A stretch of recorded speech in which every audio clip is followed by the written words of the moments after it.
যাদবপুরের মামাটি মানুষের জয়, তৃণমূল কংগ্রেসের জয়, মমতা বন্দ্যোপাধ্যায় অভিষেক বন্দ্যোপাধ্যায়ের জয়, আপামর বঙ্গবাসীর জয়। বাংলার মানুষ আজকে এটা প্রমাণিত করেছে যে এই নির্বাচন সত্যি বিজেপিকে আনার নির্বাচন ছিল না, বিজেপিকে বিতাড়িত করার নির্বাচন ছিল। বাংলার মানুষ আজকে বুঝিয়ে দিয়েছে কেন তারা 1 নম্বর। আমি ধন্যবাদ জানতে চাই যাদবপুরের মানুষকে। পাশে মাননীয় মন্ত্রী রয়েছেন, মাননীয় এমএলএ রয়েছেন, আরো সবাই সঙ্গে ছিলেন। 81 দিনের একটি লড়াই, যেই লড়াইয়ে যাদবপুর লোকসভা কেন্দ্রের মানুষ দুহাত ভরে তাদের ঘরের মেয়েকে আশীর্বাদ করেছে। তাদের আস্থা আমাদের উপর আগামী দিন থাকবে, এই বিশ্বাস রাখছি। ঘরের মেয়ে হয়ে উঠবো, কথা দিলাম।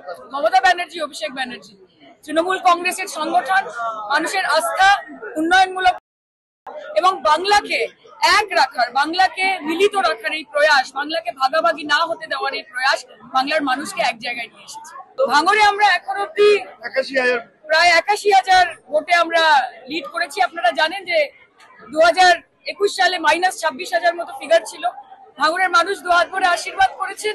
ভাঙড়ের মানুষ তথা যাদবপুর লোকসভা কেন্দ্রের প্রত্যেকটি অ্যাসেম্বলিকে আমি নতমস্তকে প্রণাম জানাই। সবার পাশে থাকবো, সবার জন্য কাজ করবো। আবকি বার অন্তিম সরকার এবং বিজেপি ভয় পেয়েছে বলে এক্সিট পোলও মানুষের কাছে যেরকম কনভিকশন রেট ইডি আর সিবিআই নামক এই দুজন কেন্দ্রীয় সংস্থার ছিল, এখন থেকে এক্সিট পোল নিয়েও মানুষ এই কথাই ভাববে। মানুষকে ভীত করার চেষ্টা, সন্ত্রস্ত করার চেষ্টা, আমি মনে করি বাংলার মানুষ তথা গোটা ভারতবর্ষের মানুষ নরেন্দ্র মোদী এবং অমিত শাহকে মুখের উপর জবাব দিয়েছে।